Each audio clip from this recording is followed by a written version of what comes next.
गर्नु अनि गाडी भएको होइन हामीले खासै हिँड्नु परेको छैन सबै गाडीमा हो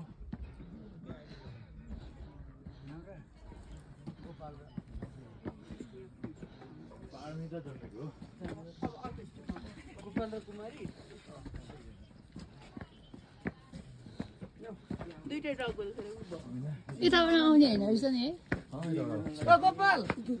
भयो त्यही हो